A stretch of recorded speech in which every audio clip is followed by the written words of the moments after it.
A few weeks ago, I did a video taking a bit of a victory lap on some of the takes I'd fired off at the beginning of the NFL season, and at the end of that video, I promised I'd stop patting myself on the back and eat crow for my bad takes.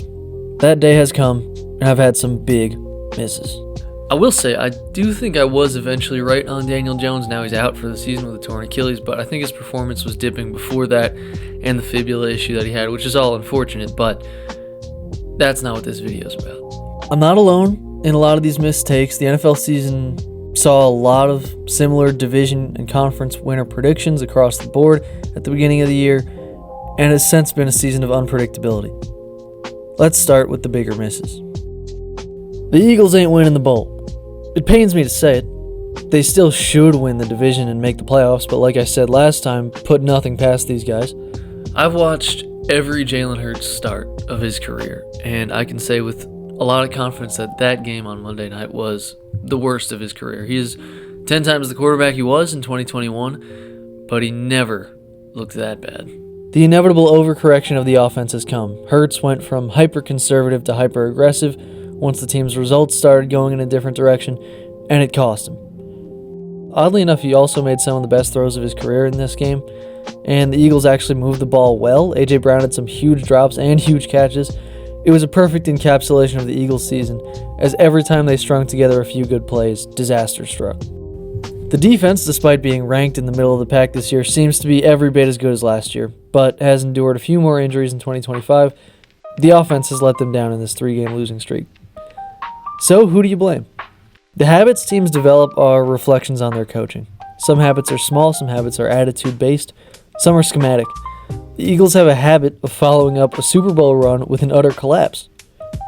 And you could argue that's a point in favor of Nick Sirianni since, hey, they're getting to Super Bowls.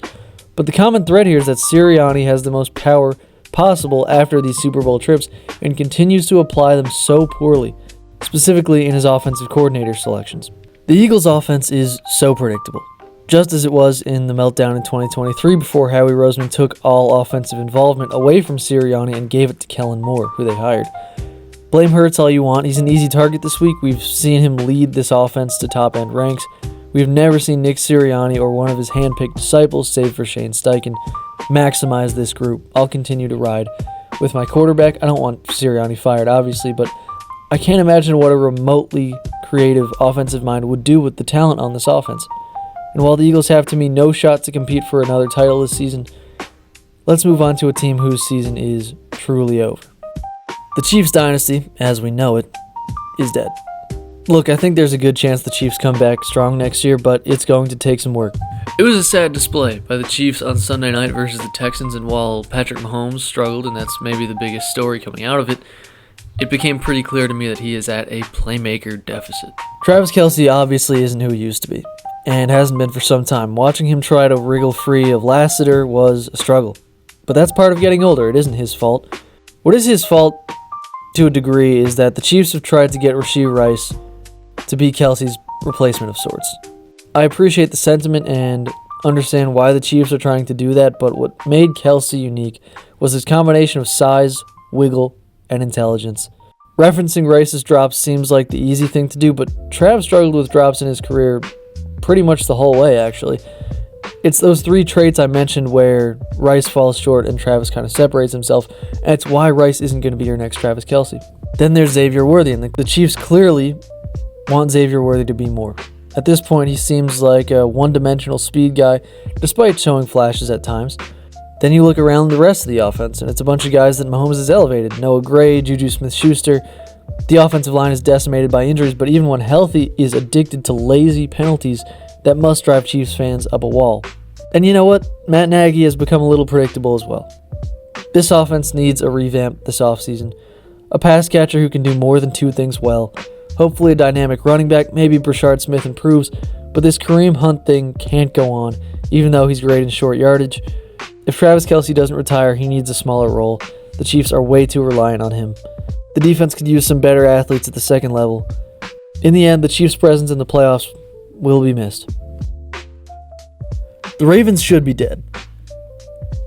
The Ravens' presence might not be so missed simply because I'm so disgusted with them. They should be running away with this division and instead look totally inept on offense. as I kind of just did with the Chiefs, I'm not going to go through the entire offensive roster and just blame people for their issues, because I think Lamar is playing hurt for the Ravens right now, and he's the focal point of everything they do on offense. Lamar's mobility draws the eyes of the defense in ways that open things up for his really average group of pass catchers. I think Mark Andrews is public enemy number 1 in Baltimore right now.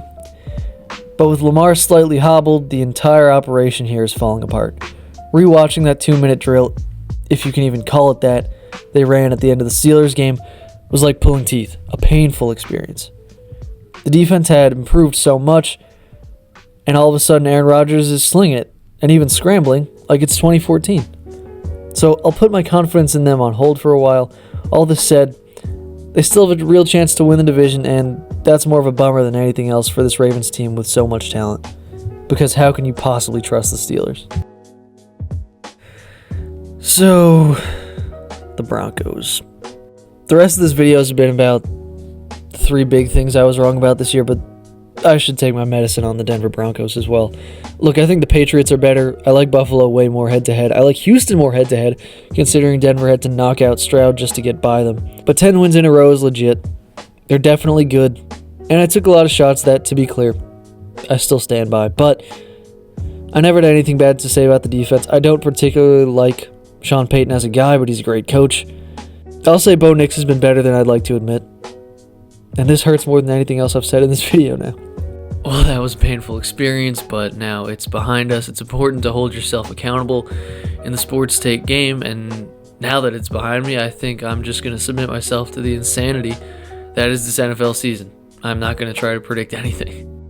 But let's all enjoy it together anyway. Thanks for tuning in, and I will see you next week.